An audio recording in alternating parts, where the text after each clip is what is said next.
YouTubers. Itong gagawin ko ay isang experiment. Gagawin ko, mag-invest ako ng high yield dividends. Ang gagamitin kong app is Moomoo account. Mag-i-start ako sa $0. So ang gagawin ko dito is papalaguin ko to para lumaki siya ng lumaki hanggang sa maging financially independent na ako at ma-replace ko ang aking 2 jobs. So paano ko gagawin yon? Ang gagawin ko is mag-i-invest ako sa YieldMax ETFs. So I'll show you guys kung paano ko gagawin to. So ang gagawin nyo muna is mag-open kayo ng brokerage account. So ang napili kong brokerage account is sa Moomoo. So pagka na-open nyo na to, pwede nyo nalagyan siya ng pera. Pero ang ginamit ko is ang inopen kong account is margin account. Kasi ang bala ko is pagka nakarating ako ng 2,500 na balance dito sa margin account, ay pwede kong magamit yung margin na na pwede akong mangutang ng pera para makabili pa ako ng mas maraming stocks. Pero ngayon $0 pa lang to. So nag-open din ako ng TFSA account just in case na maglagay din ako ng pera dito. So ngayon $0. So paano ko gagawin na mapalago ko tong pera na to? Unang-una, pwede mo siyang lagyan sa pamamagitan ng iyong paycheck. Kung wari meron kang mga extra na pera, pwede mong ilagay dito at pwede mong ibili ng stocks na nagbabayad ng dividends. So papakita ko sa inyo kung paano natin gagawin ito.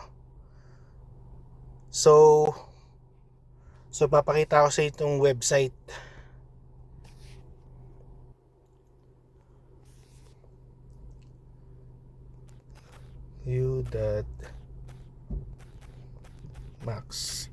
yieldmax.etfs.com.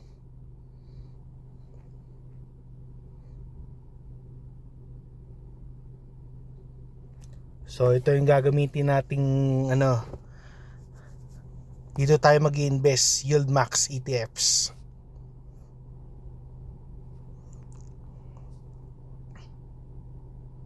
Tingnan natin yung mga ETFs nila, di ba?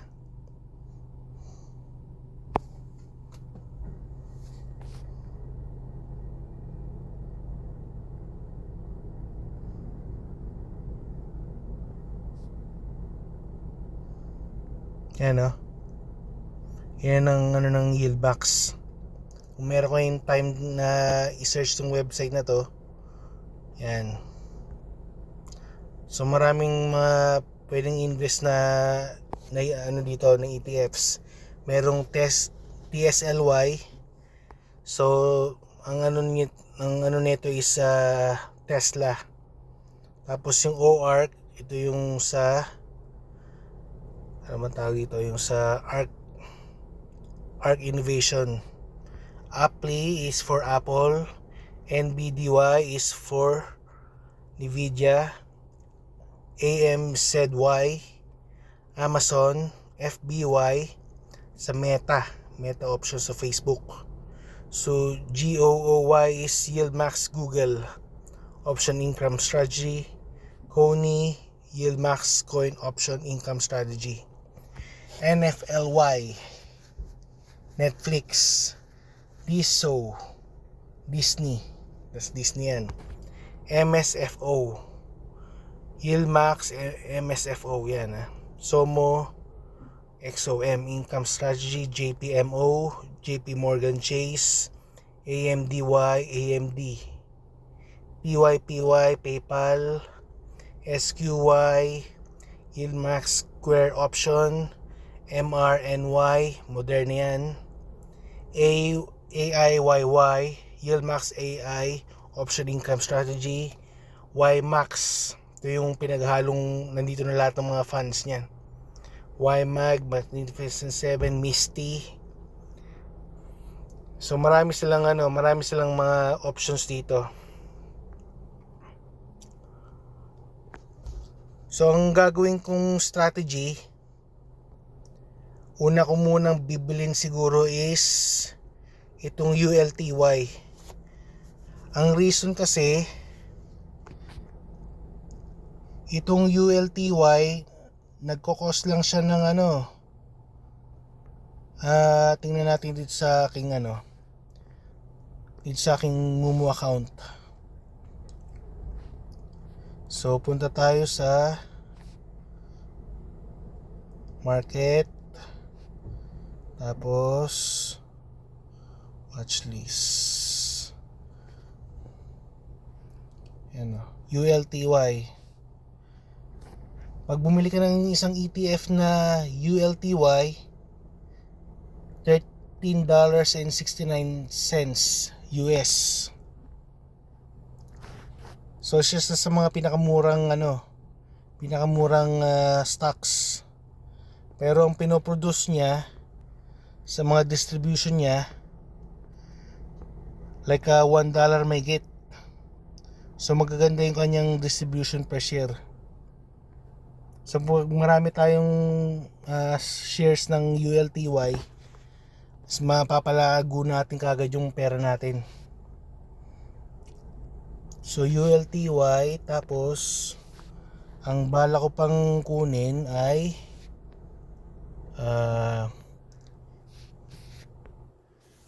AIYY. Look up natin. Ito.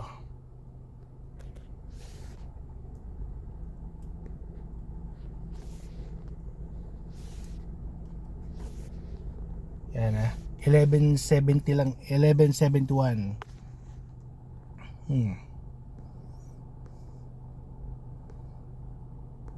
So magkano ang AIYY? Look up natin sa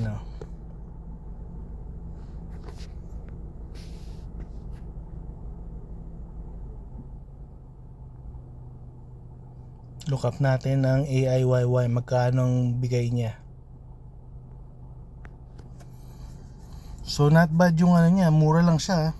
Yung last month na niya nung June is 87 cents. Tapos $11 and lang siya, ang magkanong niya, 1171 So ang baba niya. So mas marami tayong mabibiling shares dito. Tapos ang susunod kong bibilin siguro, pag nakarami na ako ng stocks na ganito, bibili ako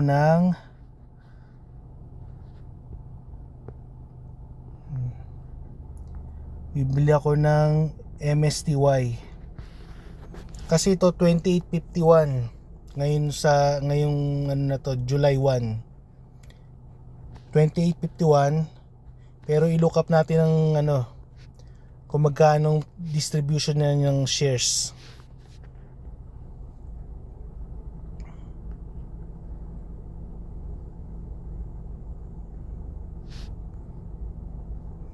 Look up natin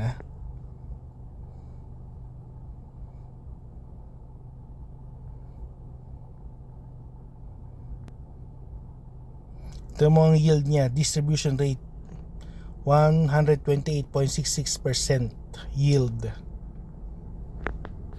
So yung $28 and magkano yung niya? 28.51. Ang isang share magbibigay sa iyo ng almost $3. Yun ang average niya Bago lang tong fund na to, so nakapagbigay na siya ng 3 distribution. So mag-i-invest din tayo dito sa MSTY.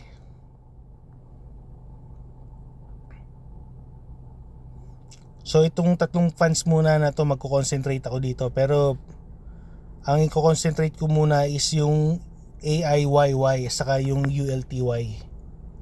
Pero pag nagkaroon na tayo ng medyo malaking funds, bibili na tayo ng MSTY, itong Misty.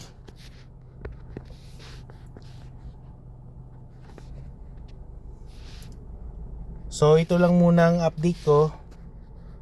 So ang disclaimer ko lang dito is hindi ako financial advisor at ano lang ako dito, kumbaga amateur investor lang ako. Kung ano lang yung aking kung ano mangyari dito sa account ko, ano lang yun, kumbaga hindi ko pinapayo sa mga tao na may nagayahin yung aking investment journey, kasi journey ko to kaya lang to, for entertainment purposes lang to. So that's it guys. So kung gusto niyo mag like and subscribe, okay lang rin, pero ang ano ko kasi dito is dito ako magiging financial independent dito sa dividend investing na to. So until then guys, sa susunod na video ulit. Okay, thank you. Bye.